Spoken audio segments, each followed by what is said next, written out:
Okay, welcome back to my man cave and my channel. I'm not an expert. Today I was going to be talking about 4-foot fluorescent light bulbs and what everybody uses in their shop to house them in, and my rendition of how to make them perfect and more suitable and usable for the workshop. Okay, here's a basic 4-foot fluorescent light fixture.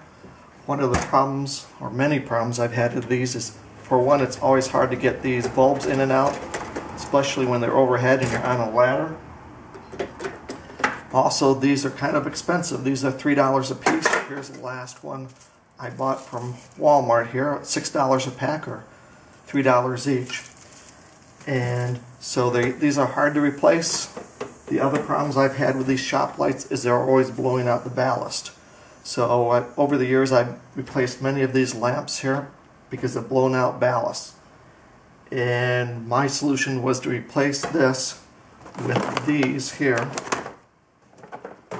Here's 13-watt bulbs, 18-watt bulbs, and 23-watt bulbs.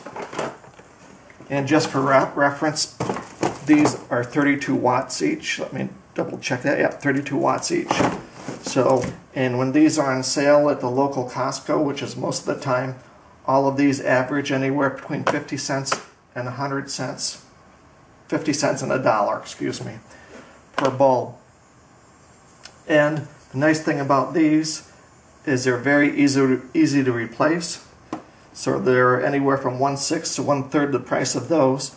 And the other thing is that they have all the electronics built into it. So whenever you have these go bad, you have to go and buy a new ballast or a new lamp. So that gets to be a headache also. Okay, so here's my solution to the 4-foot light bulbs. Here's an example of one that's not working any longer. I don't know if the bulb's bad or the ballast is bad. It doesn't matter. You have your choices here of 3 different light bulbs, the brightnesses you want, so you could decrease or increase the amount of brightness here. But I like a lot of brightness for safety's sake right up above the table saw. And you can see how easy that was to replace that bulb compared to a 4-foot bulb. The only kind of downside to these is it probably takes 10 to 20 seconds for these to come up on full brightness. So on a cold winter day, it probably takes 30 to 40 seconds to come up to full brightness there. Yep, and making these lights is to find one that's not working any longer, or maybe you have an old one that you don't care about anymore. Take it apart, take the screws out of it, open it up, and basically you're gutting the insides, you're removing the ballast. This is the part that always goes bad for me.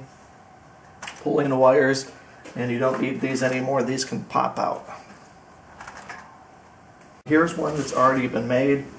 I already unscrewed the fluorescent bulbs out of it. And by the way, I find that in general, these last longer than the T8s. That T8 bulb that I replaced earlier in the video, that's the first one I've ever replaced in about 3 years.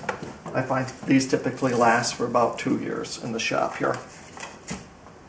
So I've already pulled the screws out of this one, and you can see I've gutted the electronics out of here, scavenged the wire out of the inside to hook up the new ones here. It's a very simple procedure. I have a hole saw here, mark exactly where you want them, and you have to decide if you want 2 fixtures or 1 fixture. This one I just put 2 in. So you can see I drill a hole here, and then I buy these at Walmart. I think these are about 50 cents a piece. Here's a close-up of the socket adapters that I was using for the fluorescent lights. You can see they just have the 2 prongs and the place to screw in the light bulb in the other end. And they come with little holes, and that's where I solder in wires from one of the socket adapters to the other down. Get them in there, so majority of it is hanging out like this here. Because if you put these all the way in, they're more likely to ground up on the top of the back side here. So again, the first step is to drill it out. Decide if you want 2 or 3 in there. Drill them out. Put these in there. Hot melt glue in there. I found hot melt glue is not a problem at all. And then with these, I solder them. Take the wires and I solder onto the ends here. and hook it all up. You can see it's quite simple. So that's pretty much it.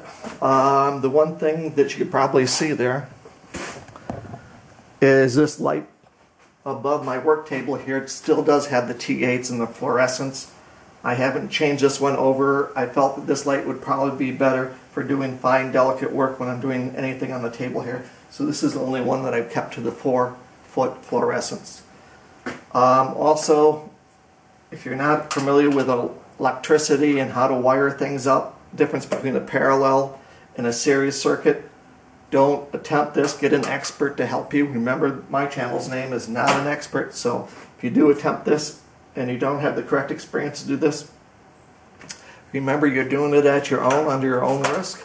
And of course, make sure you put all the grounding wires in where you're supposed to. See here, ground wire is hooked up on this one. So thanks for stopping by.